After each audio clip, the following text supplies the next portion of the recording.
मानना चाहिए, वामें कोई आपत्ति नहीं होनी चाहिए, ऐसा मैं मानू। अब प्रश्न एक જ ઘરમાં પરિવારના 5 કે 6 સભ્યો છે, 2 સમર્પિત જીવન જીવે છે અને બાકીના પુત્ર પૌત્ર આદિ છે, તો કે એમના પાત્રો જુદા અને પુત્ર પુત્રના પાત્રો જુદા, એમાં ના જમાય, એમના ભાષણો જુદા, ये सब माथे के विकार हैं, इनमें थोड़ी स्वस्थता लानी चाहिए मनुष्य को, हर एक को।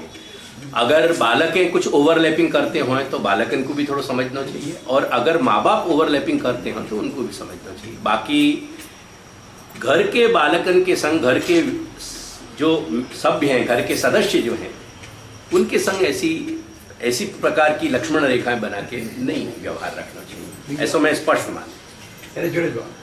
कोईना घरे એટલે વૈષ્ણવ જ ઘરે જઈએ। अगेन मेरा कहना है कि बड़े इनको छोटे इनकी मर्यादा निभानी चाहिए और छोटे इनको बड़े की मर्यादा निभानी चाहिए। बस इतना कहते भाई मैं सब एक मानूंगा कि हमें उनको कोई आपत्ति नहीं होनी चाहिए। समर्पित जीवनનો ટાઇટલ કોઈના ઘરે જે ચાતો બીબી હોય પાછી એ પૂરી તબીબીમાં મૂકજો। यहाँ में भी मैं आपको बताऊं, और भी आपने जो नहीं पूछे वो भी कह दूं। मैं ऐसा मानूं कि जितने भी श्री महाप्रभु के सिद्धांत से सेवा करने वाले लोग हैं, मैं वह को समर्पित और असमर्पित में विभाजित नहीं करूं। आप लोगन को ये व्यवहार में रखना हो या शब्द को रखो, मेरे व्यवहार में ये शब्द नहीं है। मैं तो ये मानूं कि एक व्यक्ति सेवा कर रहे हो मीन्स वो सेवा करने को मतलब ये है कि निवेदिभि समर्प्यैव सर्वम कुर्यात् इति स्थिति, सीधी सी बात है। अगर वाकू अपनी अनिवार्यता से कोई दूसरे के घर में जाना पड़े हो या कहीं दूसरे गांव जाना पड़े, दूसरे शहर जाना पड़े हो, तो वहां जाके वाकू अपने आत्मतोष के लिए प्रातः काल अपनी देह शुद्धि इत्यादि करके सर्वप्रथम अपने खुद के ठाकुर जी को धराए हुए हो एक कणिका भी वाकू ले लेना चाहिए, और वाके पश्चात घर में रांधे भयो, घर में बनाए हुए भोजन वो दूसरे के यहाँ करे, मेरी दृष्टि से कोई आपत्ति को प्रश्न नहीं है, कोई भी आपत्ति को प्रश्न नहीं है।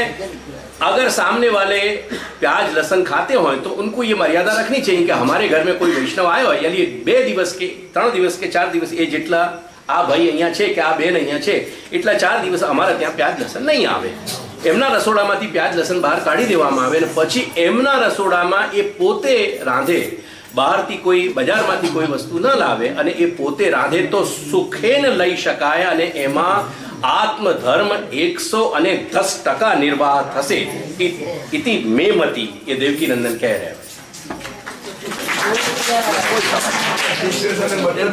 नो क्वेश्चन, क्या कहना मतलब भी नहीं है, जिनको बात नहीं होए, ये मेरा अभिगम है। इति मेमति, ये देवकी नंदन को बहुत स्पष्ट अभिगम है कि घर को हमको इतनी सीमा रखनी चाहिए लक्ष्मण रेखा कि हम बाहर नहीं खाएं, हम होटल में नहीं खाएं, बाहर नहीं खाएं, बाजार में नहीं खाएं। घर को भोजन करने में कोई भी कृष्ण सेवा करने वाले को कहीं भी आपत्ति को कोई बिंदु नहीं है, कोई बिंदु नहीं है। हाँ, इतना उनको कह सकें कि भाई आप रसोई करो तो शुद्ध हो करके, ना धो करके, ये नहीं हो कि आप संडास जा करके सीधो आकर के और आप रसोई बनाने लगो। इतना बच्चा को सूचना देनी चाहिए, इतनी देनी चाहिए। उनकी मटकी को पानी नहीं पीनो होए तो एक पवाली में या छोटे से बर्तन में अलग पानी भर देना चाहिए, पर वही पानी भरे, वही जो उनके यहाँ व्यवहार हो रहे हो। मटकी याली है क्योंकि मटकी जो है मट्टी की है, और वहाँ में अगर पवित्र अपवित्र बराबर संपर्क भय हो तो ऐसी अपवित्रता से दूर रहना चाहिए, वहाँ में कोई आपत्ति को प्रश्न नहीं। पर वाह बखत अपनी अपरस को बड़ी बना करके और दूसरे को अपमान नहीं करना चाहिए, सर्वथा नहीं करना चाहिए। ये मेरा बहुत स्पष्ट अभिगम है। अपने कोई भी सगे संबंधी व्यवहार, जाति सभ्य जो भी जहां अपना व्यवहार है वहां जाकर के उनके बालकन के हाथ को बनो हुए भोजन करने में कोई भी उच्चतम कोटि के वैष्णव को कोई आपत्ति नहीं होनी चाहिए, ऐसा मैं मानता हूं।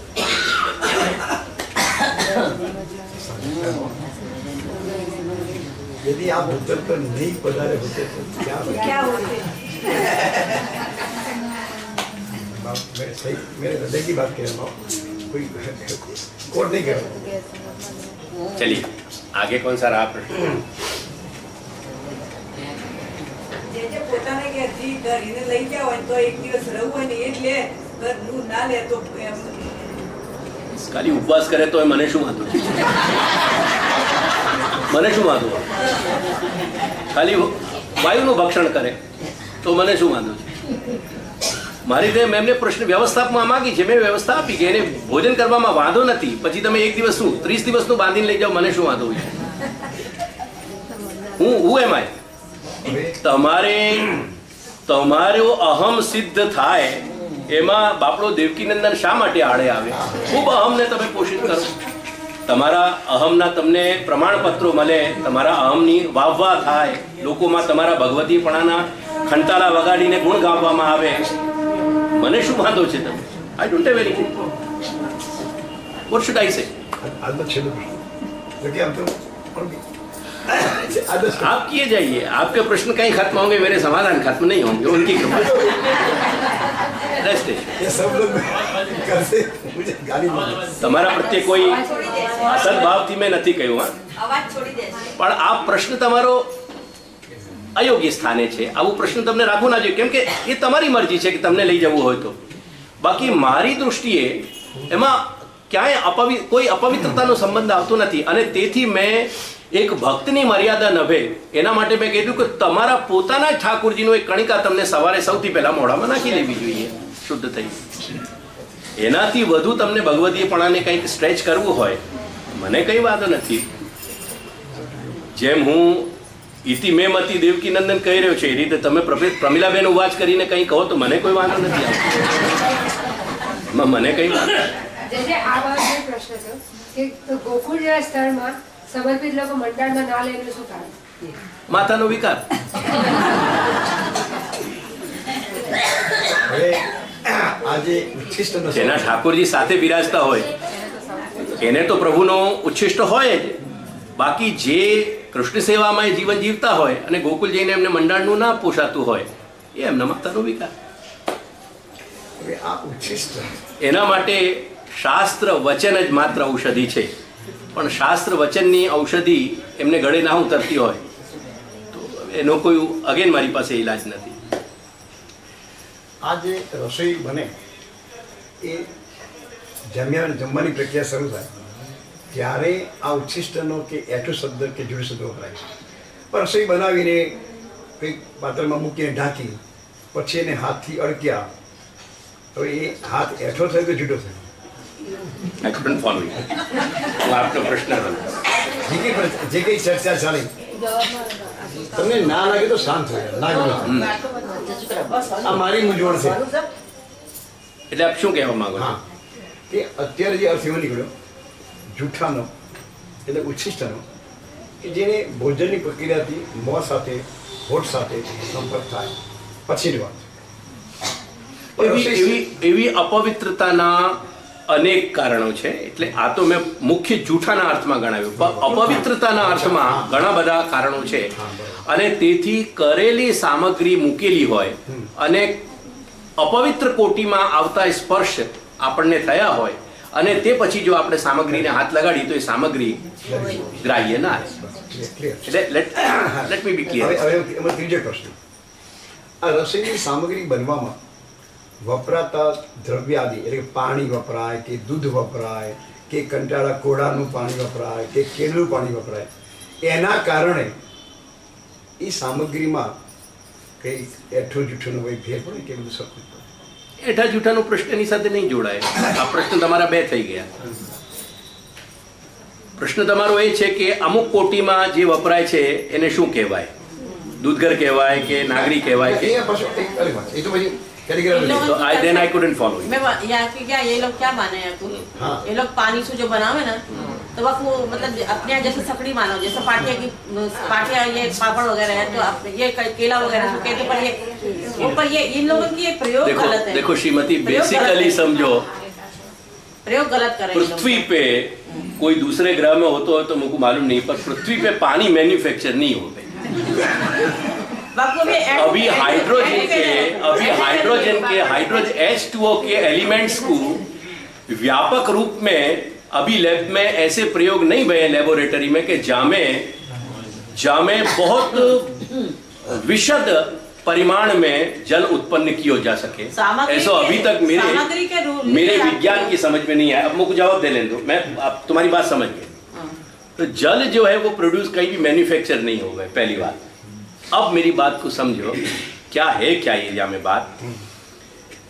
ये दूधघर और नागरी की कोटि में अब जैसे पापड़ अपने यहाँ बने, तो पापड़ में क्यों नारियल को या केला को या जो भी फल या जो यानी वनस्पति है वह वनस्पति सु निचोड़ो भयो निकालो भयो जो जल है वो आर्द्रता के आधार पे वह चूर्ण इत्यादि को गंठित करके वह को बांध के और फिर वहां में सु पदार्थ बनाने और उनको दूधघर गिनो, ये क्यों है या को बेसिक कारण समझ लो। यार बेसिकली या को रीजन ये है कि गाय जो है वो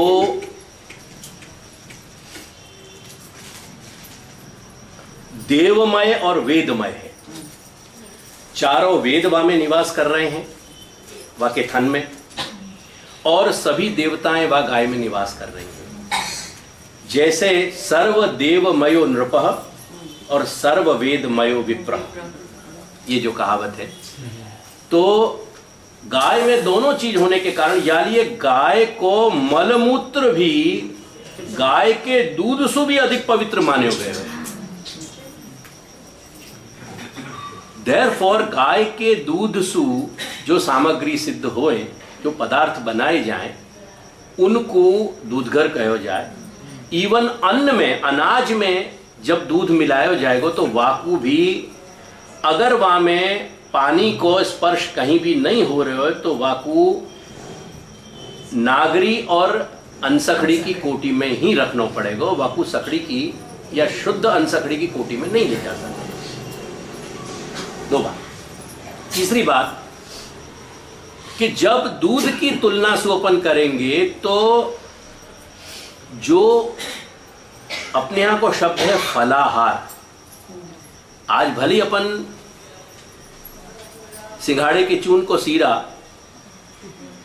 या राजगिरा को सीरा करके खाते हो को फलाहार कहते हैं। एक्चुअली वो फलाहार शब्द उपचार हो रहे हैं। फलाहार को मतलब है फल लेनो, जो स्वाभाविक प्रकृतिगत जो वनस्पति को उपस्थित भयो है अपने लिए खाद्य, यानी कंद, मूल और फल, ये तीन कोटि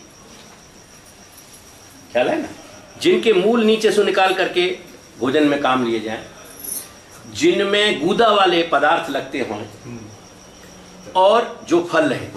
ये कंद, मूल, फल तीन कोटि हैं जो शाकाहार में गिनी गई है और जो फलाहार में गिनी गई। इनको निकलो भयो जो जल है वो हमारे बाह्य जल की अपेक्षा तुलना में ज्यादा अधिक पवित्र माना गया है।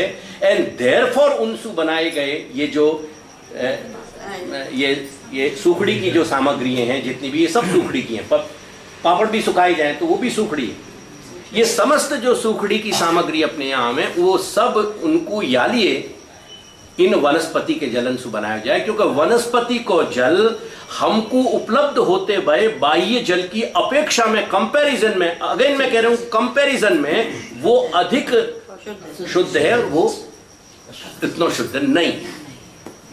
बाकी जल सु सिद्ध भय पापड़ और वनस्पति के जल सु भय सिद्ध पापड़ में बेसिकली कोई अंतर नहीं, पर एक मार्ग की मर्यादा है, उतना निर्वाह करना चाहिए जब तक अपने से होते हुए। तो ये या को प्रश्न है। यहाँ अब प्रश्न ये दूधघर और सखड़ी और अनसखड़ी को या में देखो, एक जैसे देखो तुमको कोटि वाक्य कोटि या के प्रश्न करेंगे से। हाँ नहीं, अब वो मेरा प्रश्न है, आप अगर आ गए हो तो मैं वाक्य कोटि बता दूं खाली। जहां मुझको मूल शब्द ही मिल जाते हो हमको तकलीफ नहीं है। ये लोगों ने समझना पड़ेगा। घृत पक्वम, तैल पक्वम, मिष्टान्नम। अब ये तीन कैटेगरी आ गई। प्रायः शास्त्र में दो विभाजन है, एक आमान्य और एक पकवान। जैसे ओदन है, भात है, दाल है, वो आमान्य है, जब वो अंग्रेजी में कहे पेरिशेबल। गर्मी के दिनों में संजा को उतर जाएगी दाल, ठंडी के दिन में शायद रहे तो रहेगी, पर संजा को उतर जाएगी आपकी। तो ये सब आमान्य है। आमान्य की जितनी भी कैटेगरी है, मोर और लेस आंख बंद करके आप को सकड़ी में धर दो। पकवान की जो कैटेगरी है, मोर और लेस आंख बंद करके वकू आप अनसखड़ी में ले आओ, प्रोवाइडेड आपने अलग अलग करी हो।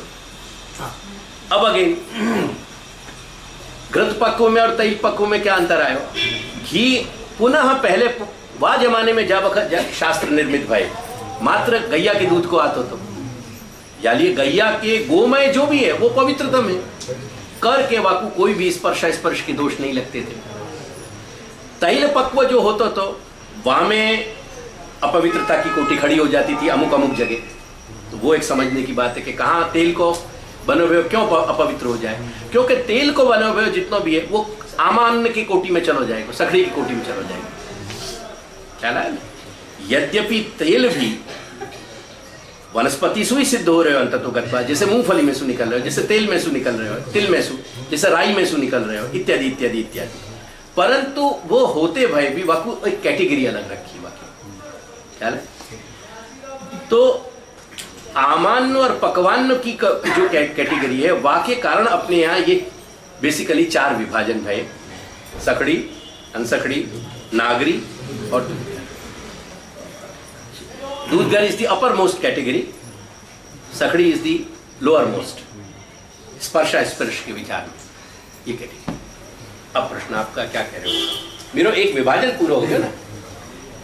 अब ये नारियल को जल, केला को जल इत्यादि क्यों यूज में आ रहे हो या के लिए मैंने बात बताई। बेसिकली कहीं कोई फर्क नहीं है, क्योंकि पानी मैन्युफैक्चर नहीं हो गए। जब तो बड़ी ऐसे केवल प्रश्न હતો કે એઠા જુડાનો અર્થઘટન દેશ કાળ સંજોગ પરિસ્થિતિ પર નિર્ભર રહી શકે। हाँ, ઘણું બધું થશે, ઘણું બધું બદલાશે। તમે ટ્રેનમાં એક હાસ્યાસ્પદ ચેષ્ટા કરો, તમારું થર્મસ હોય કે પાણીનું તમારો ચંબુ હોય, હવે એનું નળ અને એ વખતે આમ કરીને ખોલો, એ તો ટેવ હોય જાણે કે તો એ આ રીતે ખોલીએ વાંધો નહીં, પણ એમાંથી થોડુંક આટલું લઈને આમ ये एक बहुत विचित्र एक हास्यास्पद चेष्टा है, बहुत ही हास्यास्पद चेष्टा है, क्योंकि चारों ओर तुम अपवित्रता में बैठे हुए। न जाने जहाँ सीट पे बैठे हो, हमें कितने लोगों ने बाप सीट पे बैठ के नॉनवेज खाया हो। अब जहाँ पे बैठ करके उनने मुर्गी खाई है, वहीं पे तुम बैठे हुए, वो कोई तुम्हारे लिए शुद्धि थोड़ी करी गई बात। तो तुम बैठे ही भाई अपवित्रता में, उच्छिष्ट में हो। यदि वह जगह ऐसे सब नाटक कर लो तो कुल मिलाकर के बात इतनी सी है कि अपन को मूल व्यवस्था समझ के आके बैलेंस लाने हैं और वह आधुनिक समय में अपन को प्रैक्टिकल बनाने हैं। काल के अनुसार ही चलना હવે पड़ेगा। જે મારો પ્રશ્ન હતો કે જે અંતઃકરણ સુધીની વાત છે, આ એટ્રોજ્યુશન જે વાત છે એને મારો હેતુ લઈ જવાનો છે કે એનો પાયો અથવા એનો લક્ષ્ય અંતઃકરણ સુધી હોય। તો મનમાં લોકો એઠું જૂઠું વાણીમાં મારું કહી દઉં, બીજા ટ્રાન્સફર કરી દઉં, એ એઠું નથી, એ જૂઠું નથી। वो प्रश्न मैं अलग डील करूंगा। मैं अभी आपको इतना कहना चाहूंगा कि क्योंकि यहाँ में क्या है, देखो घनश्याम भाई, बेसिकली आप समझो कि या बखत अपन अपने आप को वैष्णव नहीं बना पाए, क्योंकि अपन वैष्णव बनावे ना तो वर्तमान में जो अपने अहम की दुर्दशा है, वाके कारण अपन वैष्णव अनफॉर्चुनेटली बन नहीं पा रहे। और यह चर्चा को बहुत ज़्यादा यदि आप कहीं बढ़ाओगे, यानी या कि सूक्ष्मता में जाओगे, तो बहुत सारी तकलीफें आ जाएंगी। जैसे मैं आपको एक बात बताऊं, मेरे अंतःकरण की बात बताऊं, वो यूँ मत समझिए कि मैं पर्सनलाइज कर रहा हूँ, पर मैं व्यक्तिगत खुद अपनी बात कहूँ। जैसे ये जितना भी समूह या वक्त बैठे हुए और भी जो यहाँ आने वाले लोग हैं, अगर आप उनसे पूछोगे कि आपको कोई गुरु जी के विषय में जिज्ञासा है, लेकिन ना हमने कहीं અમને શું હોય, અમારે એ બાજુ વિચાર કરવાનો જ ન હોય.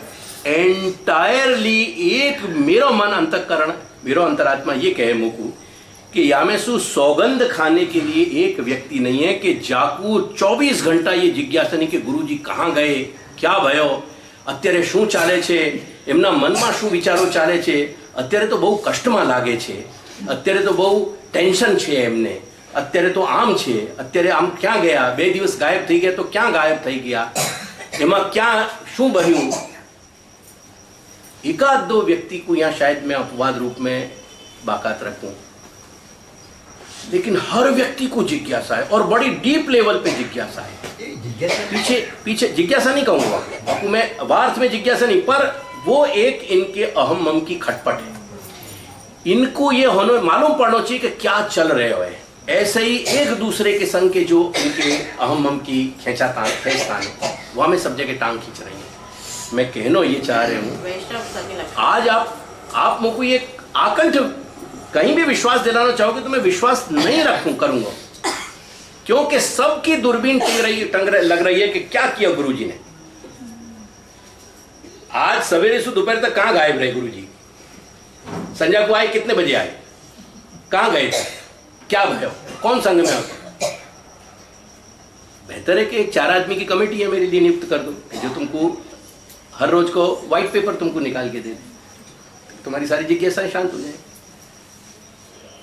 ये इन सब चीजों को कारण है मूल अपना जो अहम विकृत है, जो मम अपना विकृत है. ये विकार को अपन दूषित या को नहीं रेक्टिफाई कर सकेंगे घनश्याम भाई, या को नहीं या लिए कौन की वाणी में दूषण आ रहे और कौन के मन में दूषण आ रहे और कौन की बात कहां हो रही है, या कि तो कोई अब ये सीमाएं अपन ये या विषय को स्पर्श ही नहीं करना चाहिए, क्योंकि इतने सब या में भूल भुलैया हैं. हर व्यक्ति कह रहे हो कि मैं इनोसेंट हूं और हर व्यक्ति एग्जैक्ट वो खुराफात में लगे भयो है जहां में वो नहीं लगना चाहिए. और ये पूरा अहम को नेटवर्क है पूरे आपके वही. और अब जो है खास करके मैं ये देख रहा हूं कि हर वैष्णव दूसरे वैष्णव को एक्सप्लॉइटेशन करना चाह रहे हो. वो रैम्पेंट अपने भगवदीय पने की धाक रखनी, महंत पने की धाक रखनी, कोई को इम्प्रेस करनो, कोई को ऐसे कंट्रोल में ले आनो कि वो व्यक्ति वाकू जितना पानी पिलावे उतना ही पानी पिए. फिर गुरु के स्थान से क्या कहोगे और शास्त्र क्या कह रहे हो, महाप्रभु क्या कह रहे हैं, सब एक बगल है.